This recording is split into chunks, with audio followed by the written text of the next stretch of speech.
Batch പഠിച്ച് എനിക്ക് 95% കിട്ടിയിരുന്നു. ആ വർഷം തന്നെ എങ്ങനെയെങ്കിലും JEE അഡ്വാൻസ് ക്ലിയർ ചെയ്തിട്ട് പോവാന്ന് ഒക്കെ വിചാരിച്ച് വെച്ചിരുന്ന ഒരു വർഷമായിരുന്നു 2024.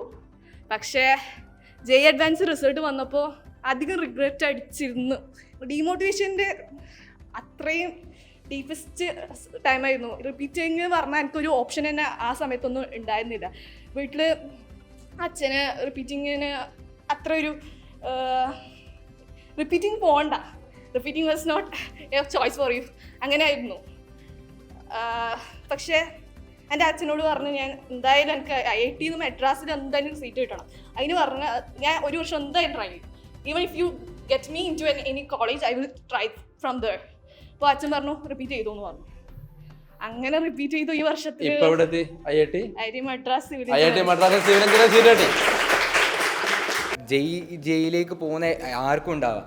പക്ഷേ നിങ്ങൾ ആലോചിക്കേണ്ടതെന്ന് പറയുമ്പം കൺസിസ്റ്റൻ്റ് ആയിട്ട് വർക്ക് ചെയ്യുക, പിന്നെ ഡീമോട്ടിവേറ്റ് ആവാതെ നിന്നാൽ ഉറപ്പായിട്ട് കിട്ടും. നിങ്ങൾ കിട്ടുന്ന faculties are one of the best in Kerala. So please അത്യാവശ്യം നല്ലോണം റിവൈസ് ചെയ്ത് തന്നെ പഠിച്ചു പോവാം. ഓൺലൈൻ ആൻഡ് ഓഫ്ലൈൻ ഡേ നിങ്ങളുടെ റുട്ടീന് ബാലൻസ് ചെയ്യുന്നത്. ഹോസ്റ്റലിൽ എത്തിയ ശേഷം നമ്മൾ കുറച്ച് നേരം ഫ്രഷ് ആയി കൂട്ടുകാരോട് വർത്താനം പറഞ്ഞ് ഫുഡ് കഴിച്ച് അത് കഴിഞ്ഞ് നമ്മൾ ഇറങ്ങുമ്പോൾ ഫസ്റ്റ് നമ്മൾ പഠിപ്പിച്ച കാര്യങ്ങളാണ് അന്നന്ന് ചെയ്ത ക്വസ്റ്റ്യൻസ് എല്ലാം നമ്മൾ പരമാവധി റിവൈസ് ചെയ്ത് ആ ടോപ്പിക്ക് പഠിച്ച ടോപ്പിക്ക് എന്തെങ്കിലും ചെറിയ ഡൗട്ടാണെങ്കിൽ പോലെ അത് ക്ലിയർ ചെയ്ത് ക്വസ്റ്റ്യൻസ് ആ ടോപ്പിക്ക് തന്നെ ചെയ്യാൻ നോക്കുക.